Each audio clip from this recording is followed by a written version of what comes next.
श्रीगणेशाय नमः। अथ श्री स्वधा स्तोत्रम्। ब्रह्मोवाच स्वधोच्चारणमात्रेण तीर्थस्नायी भवेन्नरः मुच्यते सर्वपापेभ्यो वाजपेयफलं लभेत्। स्वधा स्वधा स्वधेत्येवं यदि वारत्रयं स्मरेत् श्राद्धस्य फलमाप्नोति कालतर्पणयोस्तथा।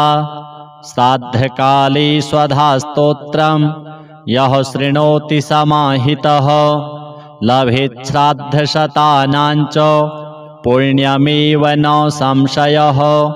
स्वधा स्वधा स्वधेत्येवं त्रिसन्ध्यं यः पठेन्नरः प्रियां विनीतां स लभेत् साध्वीं पुत्रं गुणान्वितां। पितॄणां प्राणतुल्या त्वं द्विजजीवनरूपिणी श्राद्धाधिष्ठात्री देवी च श्राद्धादीनां फलप्रदा। बहिर्मन्मनसो गच्छ पितॄणां तुष्टिहेतवे सम्प्रीतये द्विजातीनां गृहीणां वृद्धिहेतवे। नित्यानित्यस्वरूपासि गुणरूपासि सुरते आविर्भावस्थिरो भावः सृष्टौ च प्रलये तव।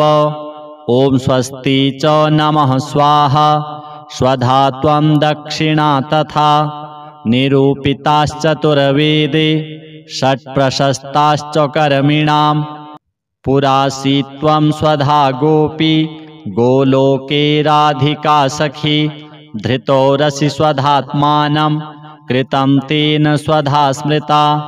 ध्वस्ता त्वं राधिका शापात् गोलोकाद्विश्वमागता कृष्णाश्लिष्टा तया दृष्टा पुरा वृन्दावने वने। कृष्णालिङ्गनपुण्येन भूता मे मानसी सुता अतृप्तसुरते तेन चतुर्णां स्वामिनां प्रिया। स्वाहा सा सुन्दरी गोपी पुरासीद्राधिका सखी रतौ स्वयं कृष्णमाह तेन स्वाहा प्रकीर्तिता। कृष्णेन सार्धं सुचिरं वसन्ते रासमण्डले प्रमत्ता सुरते श्लिष्टा दृष्टा सा राधया पुरा। तस्याः शापेन साध्वस्ता गोलोकाद्विश्वमागता कृष्णालिङ्गनपुण्येन समभूद्वहनि कामिनी। पवित्ररूपा परमादेव आद्यैर्वन्दिता नृभिः यन्नामोच्चारणेनैव नरो मुच्येत पातकात्। या सुशीलाभिधा गोपी पुरासीद्राधिका सखी उवास दक्षिणे क्रोडे कृष्णस्य च महात्मनः। प्रोध्वस्ता सा च तच्छापात् गोलोकाद्विश्वमागता कृष्णालिङ्गनपुण्येन सा बभूव च दक्षिणा। सा प्रेयसी रतौ दक्षा प्रशस्ता सर्वकर्मसु। उवाच दक्षिणे भर्तुर्दक्षिणा तेन कीर्तिता। गोप्यो बभूवुस्तिस्रो वै स्वधा स्वाहा च दक्षिणा। कर्मिणां कर्म पूर्णार्थं पुरा चैवेश्वरेच्छया। इत्येवमुक्त्वा स ब्रह्मा ब्रह्मलोके च संसदि तस्थौ च सहसा सद्यः स्वधा साविर्बभूवः। तदा पितृभ्यः प्रददौ तामेव कमलाननां। तां सम्प्राप्य ययुस्ते च पितरश्च प्रहर्षिताः। स्वधा स्तोत्रमिदं पुण्यं यः शृणोति समाहितः स स्नातः सर्वतीर्थेषु वेदपाठफलं लभेत्। श्रीस्वधादेव्यार्पणमस्तु।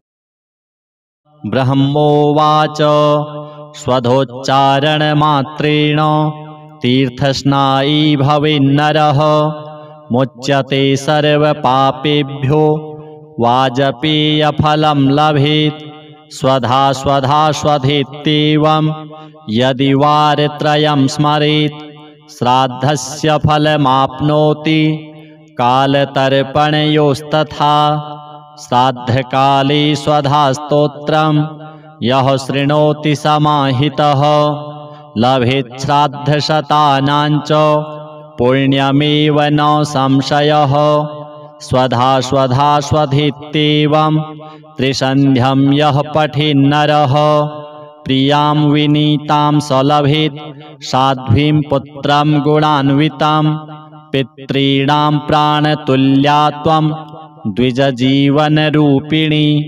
श्राद्धाधिष्ठात्री देवी च श्राद्धादीनां फलप्रदा बहिर्मन्मनसो गच्छ पितॄणां तुष्टिहेतवे सम्प्रीतये द्विजातीनां गृहिणां वृद्धिहेतवे नित्यानित्यस्वरूपासि गुणरूपासि सूरते आविर्भावस्थिरो भावः सृष्टौ च प्रलये तव ॐ स्वस्ति च नमः स्वाहा स्वधा त्वं दक्षिणा तथा निरूपिताश्चतुर्वेदे षट्प्रशस्ताश्च कर्मिणां पुरासि त्वं स्वधा गोपी गोलोके राधिका सखी धृतो रसि स्वधात्मानं कृतं तेन स्वधा स्मृता ध्वस्ता त्वं राधिका शापात्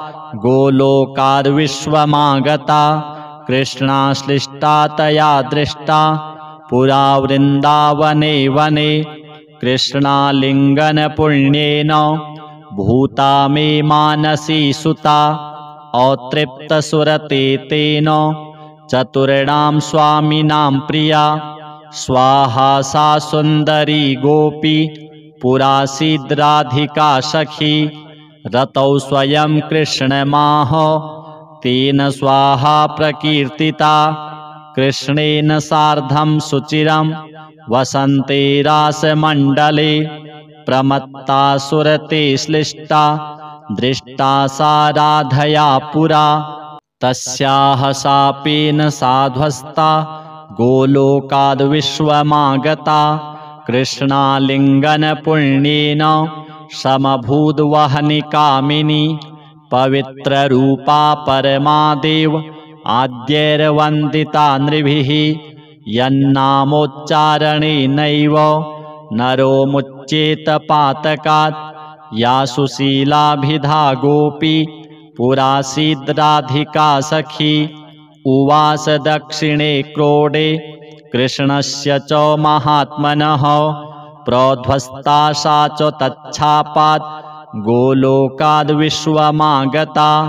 कृष्णालिङ्गनपुण्येन सा बभूव च दक्षिणा सा प्रेयसी रतौ दक्षा प्रशस्ता सर्वकर्मसु उवाच दक्षिणे भर्तुर्दक्षिणा तेन कीर्तिता गोप्यो बभूवुस्तिस्रो वै स्वधा स्वाहा च दक्षिणा कर्मिणां कर्म पूर्णार्थं पुरा चैवेश्वरेच्छया इत्येवमुक्त्वा स ब्रह्मा ब्रह्मलोके च संसदि तस्थौ च सहसा सद्यः स्वधा साविर्बभूवः तदा पितृभ्यः प्रददौ तामेव कमलाननां तां सम्प्राप्य ययुस्ते च पितरश्च प्रहर्षिताः स्वधा स्तोत्रमिदं पुण्यं यः शृणोति समाहितः स स्नातः सर्वतीर्थेषु वेदपाठफलं लभेत् श्रीस्वधादेव्यार्पणमस्तु।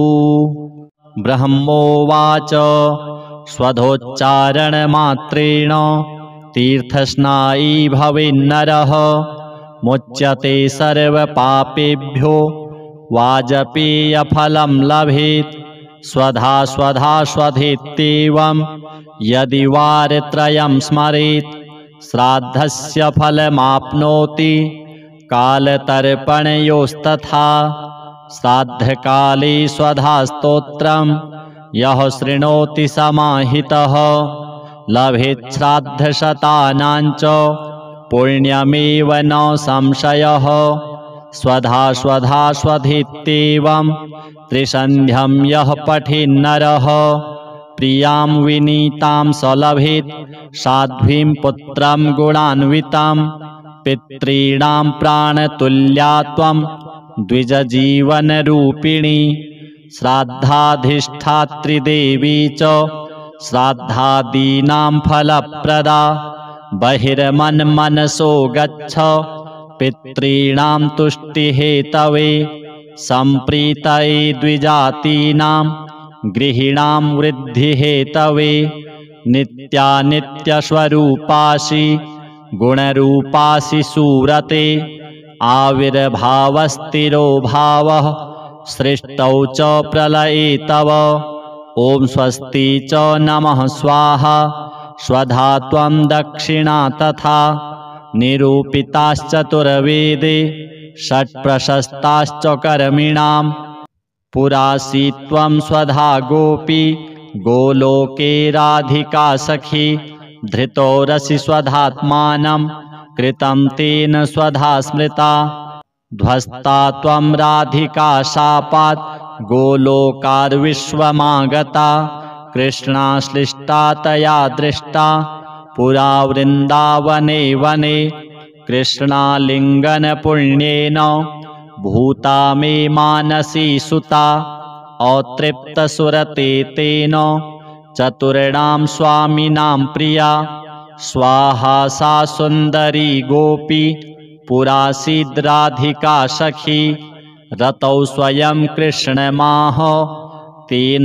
स्वाहा प्रकीर्तिता कृष्णेन सार्धं सुचिरं वसन्ते रासमण्डले प्रमत्ता सुरते श्लिष्टा दृष्टा सा राधया पुरा तस्याः शापेन साध्वस्ता गोलोकाद्विश्वमागता कृष्णालिङ्गनपुण्येन समभूद्वहनि कामिनी पवित्ररूपा परमादेव आद्यैर्वन्दिता नृभिः यन्नामोच्चारणेनैव नरो मुच्येत पातकात् या सुशीलाभिधा गोपी पुरासीद्राधिका सखी उवास दक्षिणे क्रोडे कृष्णस्य च महात्मनः प्रोध्वस्ता सा च तच्छापात् गोलोकाद्विश्वमागता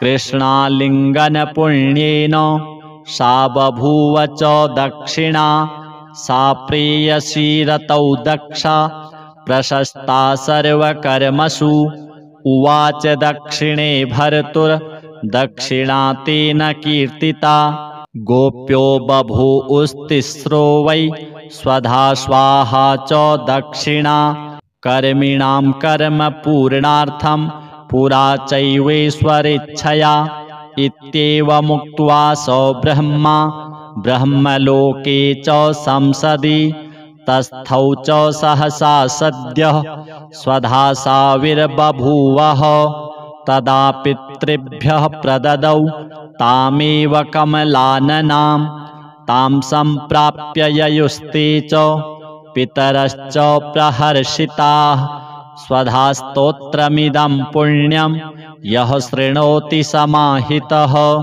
स स्नातः सर्वतीर्थेषु वेदपाठफलं लभेत्। श्रीस्वधादेव्यार्पणमस्तु। ब्रह्मोवाच स्वधोच्चारणमात्रेण तीर्थस्नायी भवेन्नरः मुच्यते सर्वपापेभ्यो वाजपेयफलं लभेत्। स्वधा स्वधा स्वधेत्येवं यदि वारत्रयं स्मरेत् श्राद्धस्य फलमाप्नोति कालतर्पणयोस्तथा। श्राद्धकाले स्वधा स्तोत्रं यः शृणोति समाहितः लभेत् श्राद्धशतानां च पुण्यमेव न संशयः। स्वधा स्वधा स्वधेत्येवं त्रिसन्ध्यं यः पठेन्नरः प्रियां विनीतां स लभेत् साध्वीं पुत्रं गुणान्वितां पितॄणां प्राणतुल्या त्वं द्विजजीवनरूपिणी श्राद्धाधिष्ठात्री देवी च श्राद्धादीनां फलप्रदा बहिर्मन्मनसो गच्छ पितॄणां तुष्टिहेतवे सम्प्रीतये द्विजातीनां गृहिणां वृद्धिहेतवे नित्यानित्यस्वरूपासि गुणरूपासि सूरते आविर्भावस्थिरो भावः सृष्टौ च प्रलये तव ॐ स्वस्ति च नमः स्वाहा स्वधा त्वं दक्षिणा तथा निरूपिताश्चतुर्वेदे षट्प्रशस्ताश्च कर्मिणां पुरासि त्वं स्वधा गोपी गोलोके राधिका सखी धृतो रसि स्वधात्मानं कृतं तेन स्वधा स्मृता ध्वस्ता त्वं राधिका शापात् गोलोकाद्विश्वमागता कृष्णाश्लिष्टा तया दृष्टा पुरा वृन्दावने वने कृष्णालिङ्गनपुण्येन भूता मे मानसी सुता अतृप्तसुरते तेन चतुर्णां स्वामिनां प्रिया स्वाहा सा सुन्दरी गोपी पुरासीद्राधिका सखी रतौ स्वयं कृष्णमाह तेन स्वाहा प्रकीर्तिता कृष्णेन सार्धं सुचिरं वसन्ते रासमण्डले प्रमत्ता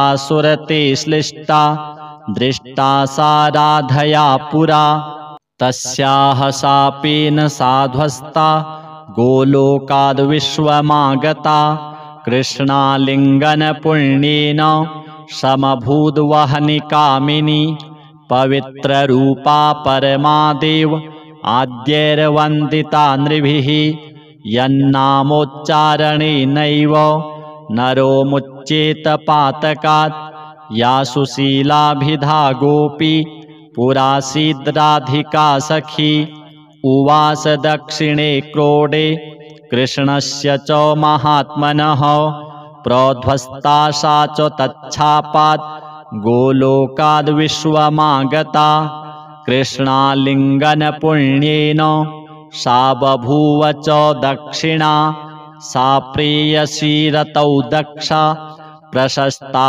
सर्वकर्मसु उवाच दक्षिणे भर्तुर्दक्षिणा तेन कीर्तिता गोप्यो बभूवुस्तिस्रो वै स्वधा स्वाहा च दक्षिणा कर्मिणां कर्म पूर्णार्थं पुरा चैवेश्वरेच्छया इत्येवमुक्त्वा स ब्रह्मा ब्रह्मलोके च संसदि तस्थौ च सहसा सद्यः स्वधा साविर्बभूवः तदा पितृभ्यः प्रददौ तामेव कमलाननां तां सम्प्राप्य ययुस्ते च पितरश्च प्रहर्षिताः स्वधा स्तोत्रमिदं पुण्यं यः शृणोति समाहितः स स्नातः सर्वतीर्थेषु वेदपाठफलं लभेत् श्रीस्वधादेव्यार्पणमस्तु। ब्रह्मोवाच स्वधोच्चारणमात्रेण तीर्थस्नायी भवेन्नरः मुच्यते सर्वपापेभ्यो वाजपेयफलं लभेत् स्वधा स्वधा स्वधेत्येवं यदि वारत्रयं स्मरेत् श्राद्धस्य फलमाप्नोति कालतर्पणयोस्तथा श्राद्धकाले स्वधा स्तोत्रं यः शृणोति समाहितः लभेत् श्राद्धशतानां च पुण्यमेव न संशयः स्वधा स्वधा स्वधेत्येवं त्रिसन्ध्यं यः पठेन्नरः प्रियां विनीतां स लभेत् साध्वीं पुत्रं गुणान्वितां पितॄणां प्राणतुल्या त्वं द्विजजीवनरूपिणी श्राद्धाधिष्ठात्री देवी च श्राद्धादीनां फलप्रदा बहिर्मन्मनसो गच्छ पितॄणां तुष्टिहेतवे सम्प्रीतये द्विजातीनां गृहीणां वृद्धिहेतवे नित्यानित्यस्वरूपासि गुणरूपासि सुरते आविर्भावस्थिरो भावः सृष्टौ च प्रलये तव ॐ स्वस्ति च नमः स्वाहा स्वधा त्वं दक्षिणा तथा निरूपिताश्चतुर्वेदे षट्प्रशस्ताश्च कर्मिणां पुरासि त्वं स्वधा गोपी गोलोके राधिका सखी धृतो रसि स्वधात्मानं कृतं तेन स्वधा स्मृता ध्वस्ता त्वं राधिका शापात् गोलोकाद्विश्वमागता कृष्णाश्लिष्टा तया दृष्टा पुरा वृन्दावने वने कृष्णालिङ्गनपुण्येन भूता मे मानसी सुता अतृप्तसुरते तेन चतुर्णां स्वामिनां प्रिया स्वाहा सा सुन्दरी गोपी पुरासीद्राधिका सखी रतौ स्वयं कृष्णमाह तेन स्वाहा प्रकीर्तिता कृष्णेन सार्धं सुचिरं वसन्ते रासमण्डले प्रमत्ता सुरते श्लिष्टा दृष्टा सा राधया पुरा तस्याः शापेन साध्वस्ता गोलोकाद्विश्वमागता कृष्णालिङ्गनपुण्येन समभूद्वहनि कामिनी पवित्ररूपा परमादेव आद्यैर्वन्दिता नृभिः यन्नामोच्चारणेनैव नरो मुच्येत पातकात् या सुशीलाभिधा गोपी पुरासीद्राधिका सखी उवास दक्षिणे क्रोडे कृष्णस्य च महात्मनः प्रोध्वस्ता सा च तच्छापात् गोलोकाद्विश्वमागता कृष्णालिङ्गनपुण्येन सा बभूव च दक्षिणा सा प्रेयसी रतौ दक्षा प्रशस्ता सर्वकर्मसु उवाच दक्षिणे भर्तुर्दक्षिणा तेन कीर्तिता गोप्यो बभूवुस्तिस्रो वै स्वधा स्वाहा च दक्षिणा कर्मिणां कर्म पूर्णार्थं पुरा चैवेश्वरेच्छया इत्येवमुक्त्वा स ब्रह्मा ब्रह्मलोके च संसदि तस्थौ च सहसा सद्यः स्वधा साविर्बभूवः तदा पितृभ्यः प्रददौ तामेव कमलाननां तां सम्प्राप्य ययुस्ते च पितरश्च प्रहर्षिताः स्वधा स्तोत्रमिदं पुण्यं यः शृणोति समाहितः स स्नातः सर्वतीर्थेषु वेदपाठफलं लभेत् श्रीस्वधादेव्यार्पणमस्तु। ब्रह्मोवाच स्वधोच्चारणमात्रेण तीर्थस्नायी भवेन्नरः मुच्यते सर्वपापेभ्यो वाजपेयफलं लभेत् स्वधा स्वधा स्वधेत्येवं यदि वारत्रयं स्मरेत् श्राद्धस्य फलमाप्नोति कालतर्पणयोस्तथा श्राद्धकाले स्वधा स्तोत्रं यः शृणोति समाहितः लभेत् श्राद्धशतानां च पुण्यमेव न संशयः स्वधा स्वधा स्वधेत्येवं त्रिसन्ध्यं यः पठेन्नरः प्रियां विनीतां स लभेत् साध्वीं पुत्रं गुणान्वितां पितॄणां प्राणतुल्या त्वं द्विजजीवनरूपिणी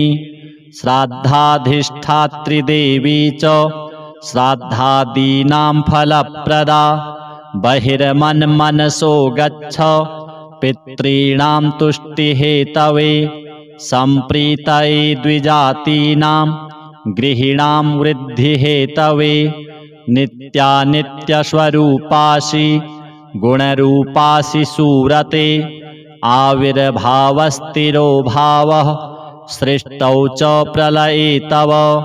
ॐ स्वस्ति च नमः स्वाहा स्वधा त्वं दक्षिणा तथा निरूपिताश्चतुर्वेदे षट्प्रशस्ताश्च कर्मिणां पुरासि त्वं स्वधा गोपी गोलोके राधिका सखी धृतो रसि स्वधात्मानं कृतं तेन स्वधा स्मृता ध्वस्ता त्वं राधिका शापात् गोलोकाद्विश्वमागता कृष्णाश्लिष्टा तया दृष्टा पुरा वृन्दावने वने कृष्णालिङ्गनपुण्येन भूता मे मानसी सुता अतृप्तसुरते तेन चतुर्णां स्वामिनां प्रिया स्वाहा सा सुन्दरी गोपी पुरासीद्राधिका सखी रतौ स्वयं कृष्णमाह तेन स्वाहा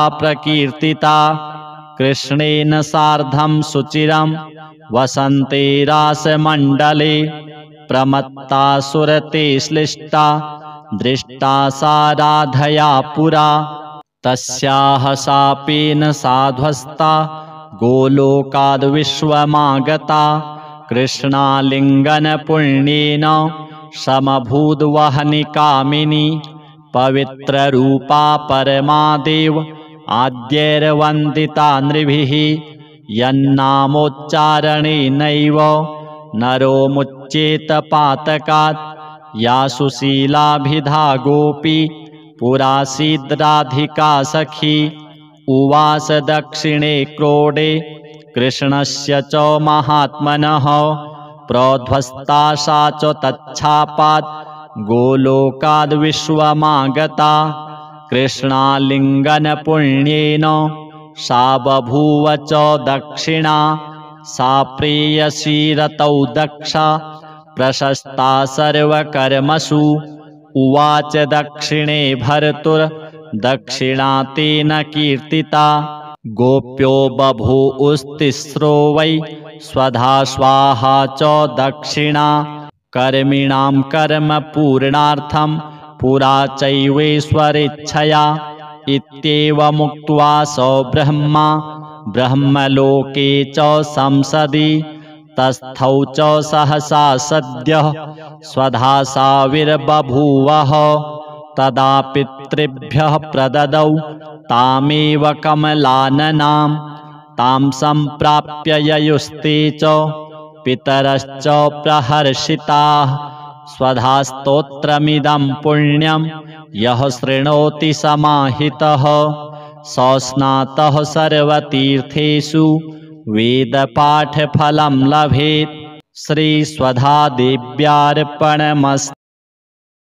ब्रह्मोवाच स्वधोच्चारणमात्रेण तीर्थस्नायी भवेन्नरः मुच्यते सर्वपापेभ्यो वाजपेयफलं लभेत् स्वधा स्वधा स्वधेत्येवं यदि वारत्रयं स्मरेत् श्राद्धस्य फलमाप्नोति कालतर्पणयोस्तथा श्राद्धकाले स्वधा स्तोत्रं यः शृणोति समाहितः लभेत् श्राद्धशतानां च पुण्यमेव न संशयः स्वधा स्वधा स्वधेत्येवं त्रिसन्ध्यं यः पठेन्नरः प्रियां विनीतां स लभेत् साध्वीं पुत्रं गुणान्वितां पितॄणां प्राणतुल्या त्वं द्विजजीवनरूपिणी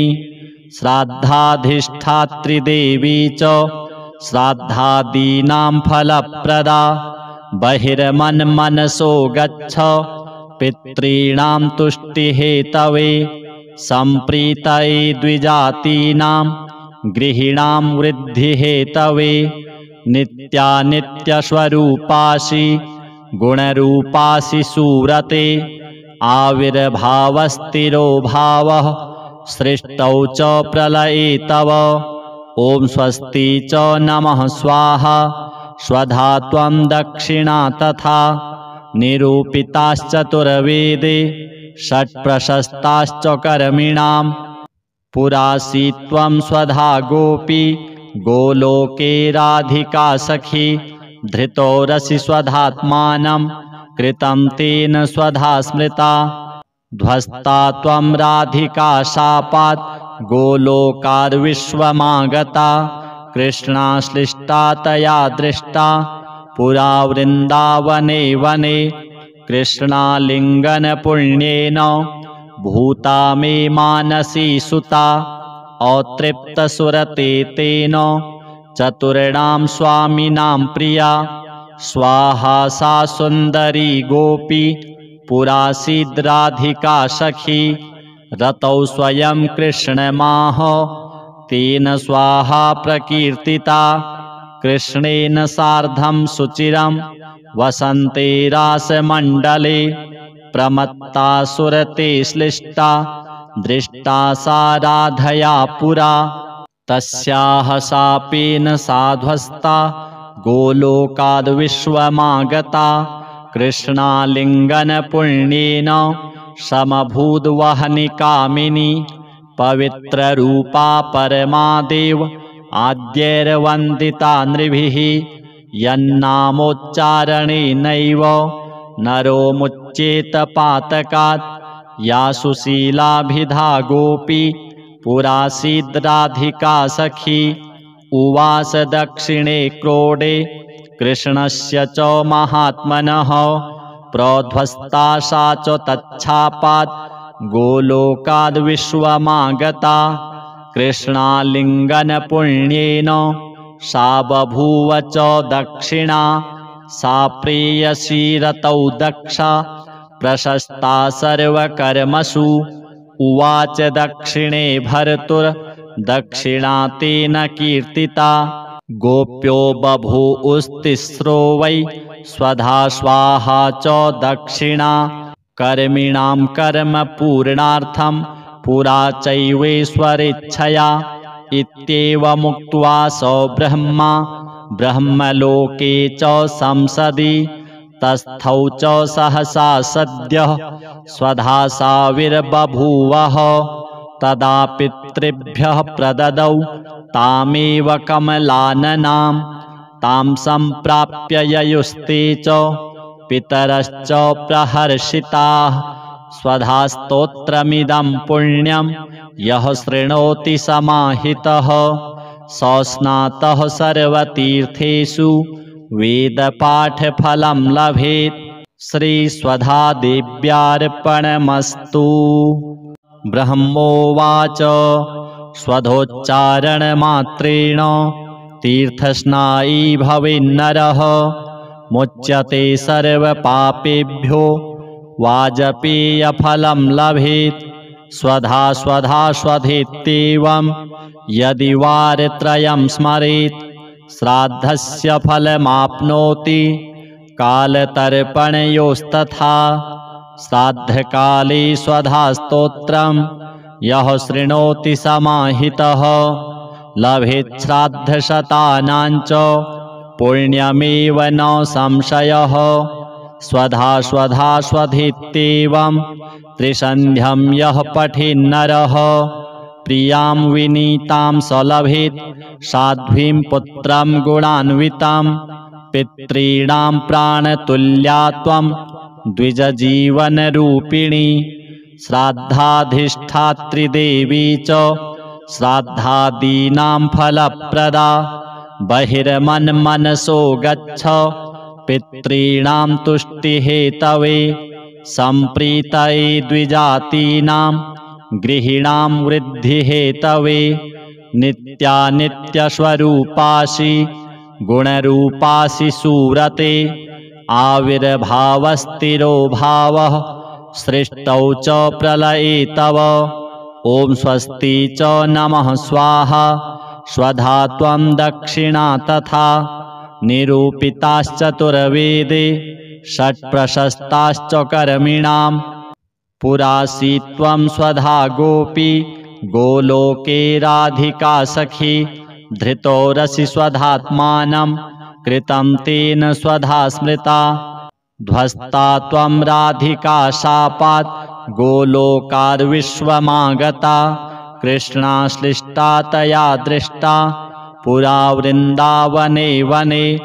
कृष्णालिङ्गनपुण्येन भूता मे मानसी सुता। अतृप्तसुरते तेन चतुर्णां स्वामिनां प्रिया। स्वाहा सा सुन्दरी गोपी पुरासीद् राधिका सखी। रतौ स्वयं कृष्णमाह तेन स्वाहा प्रकीर्तिता। कृष्णेन सार्धं सुचिरं वसन्ते रासमण्डले। प्रमत्ता सुरते श्लिष्टा दृष्टा सा राधया पुरा। तस्याः शापेन साध्वस्ता गोलोकाद्विश्वमागता। कृष्णालिङ्गनपुण्येन समभूद्वहनि कामिनी। पवित्ररूपा परमादेव आद्यैर्वन्दिता नृभिः। यन्नामोच्चारणेनैव नरो मुच्येत पातकात्। या सुशीलाभिधा गोपी पुरासीद् राधिका सखी। उवास दक्षिणे क्रोडे कृष्णस्य च महात्मनः। प्रोध्वस्ता सा च तच्छापात् गोलोकाद्विश्वमागता। कृष्णालिङ्गनपुण्येन सा बभूव च दक्षिणा। सा प्रेयसी रतौ दक्षा प्रशस्ता सर्वकर्मसु। उवाच दक्षिणे भर्तुर्दक्षिणा तेन कीर्तिता। गोप्यो बभूवुस्तिस्रो वै स्वधा स्वाहा च दक्षिणा। कर्मिणां कर्म पूर्णार्थं पुरा चैवेश्वरेच्छया। इत्येवमुक्त्वा स ब्रह्मा ब्रह्मलोके च संसदि। तस्थौ च सहसा सद्यः स्वधा साविर्बभूवः। तदा पितृभ्यः प्रददौ तामेव कमलाननां। तां सम्प्राप्य ययुस्ते च पितरश्च प्रहर्षिताः। स्वधा स्तोत्रमिदं पुण्यं यः शृणोति समाहितः। स स्नातः सर्वतीर्थेषु वेदपाठफलं लभेत्। श्रीस्वधादेव्यार्पणमस्तु।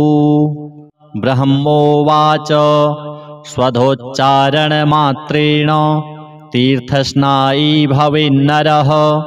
मुच्यते सर्वपापेभ्यो वाजपेयफलं लभेत्। स्वधा स्वधा स्वधेत्येवं यदि वारत्रयं स्मरेत्। श्राद्धस्य फलमाप्नोति कालतर्पणयोस्तथा। श्राद्धकाले स्वधा स्तोत्रं यः शृणोति समाहितः। लभेत् श्राद्धशतानां च पुण्यमेव न संशयः। स्वधा स्वधा स्वधेत्येवं त्रिसन्ध्यं यः पठेन्नरः। प्रियां विनीतां स लभेत् साध्वीं पुत्रं गुणान्वितां। पितॄणां प्राणतुल्या त्वं द्विजजीवनरूपिणी। श्राद्धाधिष्ठात्री देवी च श्राद्धादीनां फलप्रदा। बहिर्मन्मनसो गच्छ पितॄणां तुष्टिहेतवे। सम्प्रीतये द्विजातीनां गृहीणां वृद्धिहेतवे।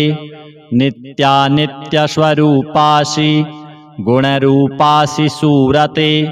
आविर्भावस्थिरो भावः सृष्टौ च प्रलये तव। ॐ स्वस्ति च नमः स्वाहा। स्वधा त्वं दक्षिणा तथा। निरूपिताश्चतुर्वेदे षट्प्रशस्ताश्च कर्मिणां। पुरासी त्वं स्वधा गोपी गोलोके राधिका सखी। धृतो रसि स्वधात्मानं कृतं तेन स्वधा स्मृता। ध्वस्ता त्वं राधिका शापात् गोलोकाद्विश्वमागता। कृष्णाश्लिष्टा तया दृष्टा पुरा वृन्दावने वने। कृष्णालिङ्गनपुण्येन भूता मे मानसी सुता अतृप्तसुरते तेन चतुर्णां स्वामिनां प्रिया स्वाहा सा सुन्दरी गोपी पुरासीद्राधिका सखी रतौ स्वयं कृष्णमाह तेन स्वाहा प्रकीर्तिता कृष्णेन सार्धं सुचिरं वसन्ते रासमण्डले प्रमत्ता सुरते श्लिष्टा दृष्टा सा राधया पुरा तस्याः शापेन साध्वस्ता गोलोकाद्विश्वमागता कृष्णालिङ्गनपुण्येन समभूद्वहनि कामिनी पवित्ररूपा परमादेव आद्यैर्वन्दिता नृभिः यन्नामोच्चारणेनैव नरो मुच्येत पातकात् या सुशीलाभिधा गोपी पुरासीद्राधिका सखी उवास दक्षिणे क्रोडे कृष्णस्य च महात्मनः प्रोध्वस्ता सा च तच्छापात् गोलोकाद्विश्वमागता कृष्णालिङ्गनपुण्येन सा बभूव च दक्षिणा सा प्रेयसी रतौ दक्षा प्रशस्ता सर्वकर्मसु उवाच दक्षिणे भर्तुर्दक्षिणा तेन कीर्तिता गोप्यो बभूवुस्तिस्रो वै स्वधा स्वाहा च दक्षिणा कर्मिणां कर्म पूर्णार्थं पुरा चैवेश्वरेच्छया इत्येवमुक्त्वा स ब्रह्मा ब्रह्मलोके च संसदि तस्थौ च सहसा सद्यः स्वधा साविर्बभूवः तदा पितृभ्यः प्रददौ तामेव कमलाननां तां सम्प्राप्य ययुस्ते च पितरश्च प्रहर्षिताः स्वधा स्तोत्रमिदं पुण्यं यः शृणोति समाहितः स स्नातः सर्वतीर्थेषु वेदपाठफलं लभेत् श्रीस्वधादेव्यार्पणमस्तु।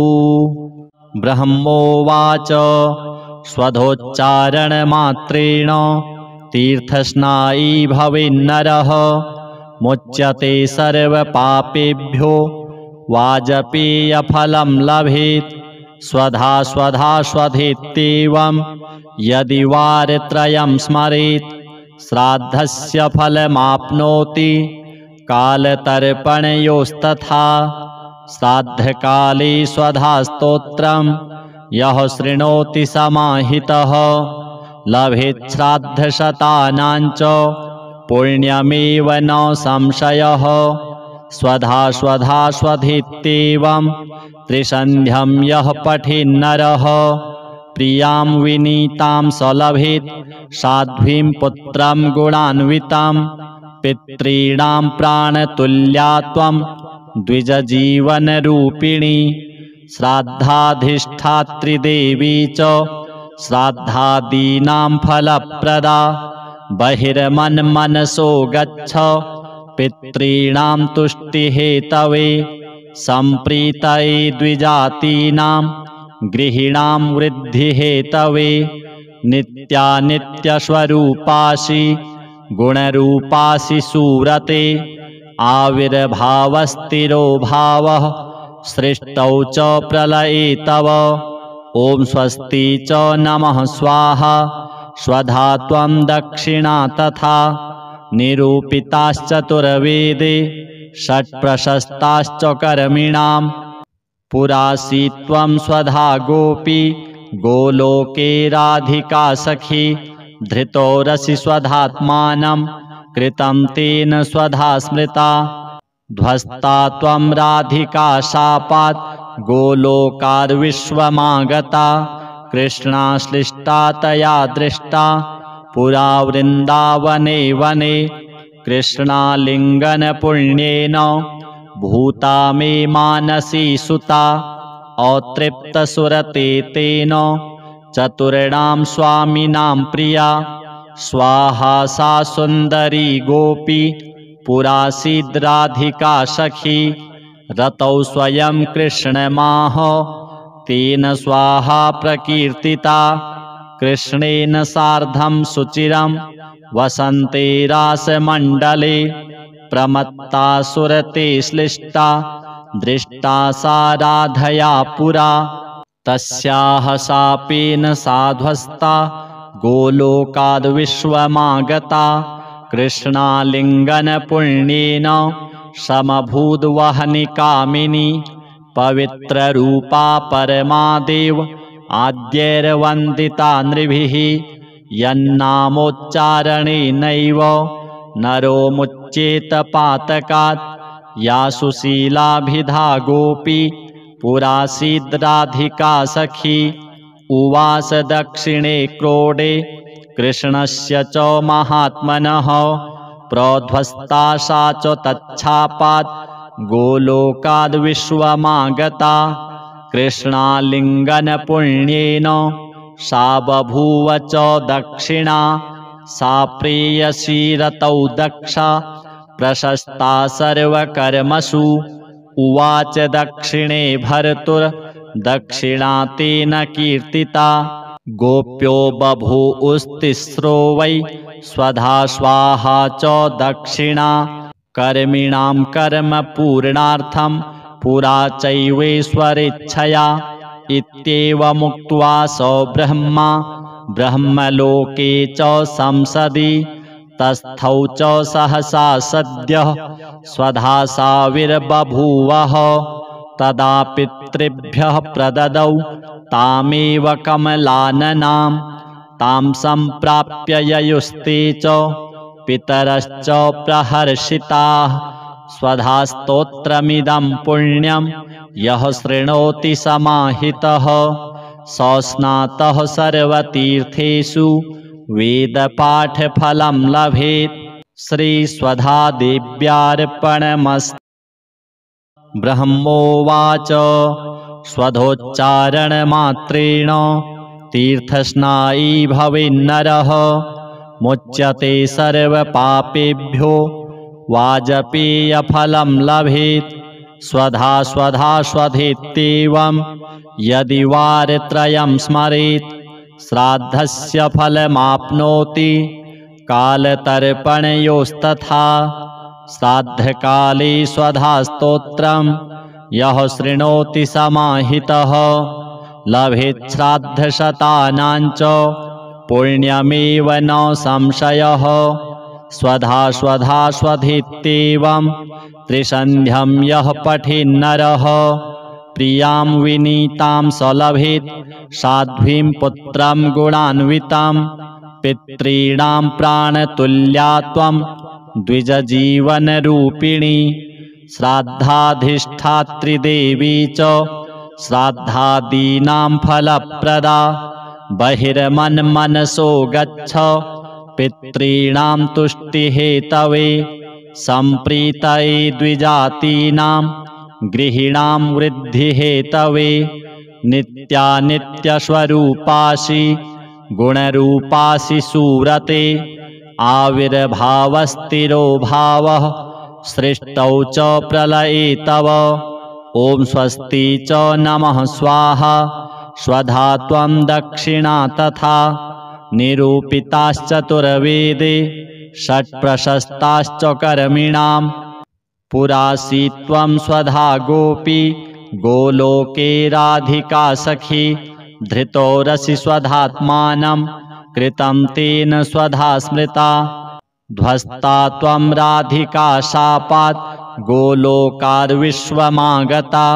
कृष्णाश्लिष्टा तया दृष्टा पुरा वृन्दावने वने कृष्णालिङ्गनपुण्येन भूता मे मानसी सुता अतृप्तसुरते तेन चतुर्णां स्वामिनां प्रिया स्वाहा सा सुन्दरी गोपी पुरासीद्राधिका सखी रतौ स्वयं कृष्णमाह तेन स्वाहा प्रकीर्तिता कृष्णेन सार्धं सुचिरं वसन्ते रासमण्डले प्रमत्ता सुरते श्लिष्टा दृष्टा सा राधया पुरा तस्याः शापेन साध्वस्ता गोलोकाद् विश्वमागता कृष्णालिङ्गनपुण्येन समभूद्वहनि कामिनी पवित्ररूपा परमादेव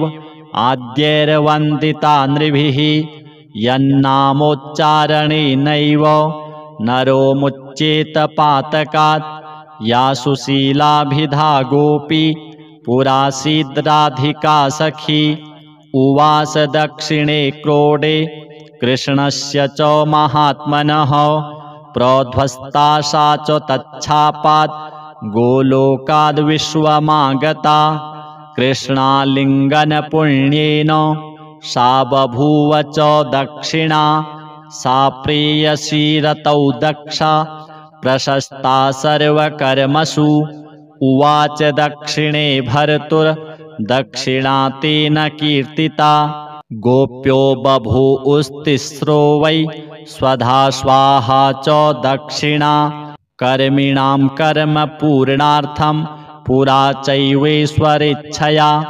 इत्येवमुक्त्वा स ब्रह्मा ब्रह्मलोके च संसदि तस्थौ च सहसा सद्यः स्वधा साविर्बभूवः तदा पितृभ्यः प्रददौ तामेव कमलाननां तां सम्प्राप्य ययुस्ते च पितरश्च प्रहर्षिताः स्वधा स्तोत्रमिदं पुण्यं यः शृणोति समाहितः स स्नातः सर्वतीर्थेषु वेदपाठफलं लभेत्।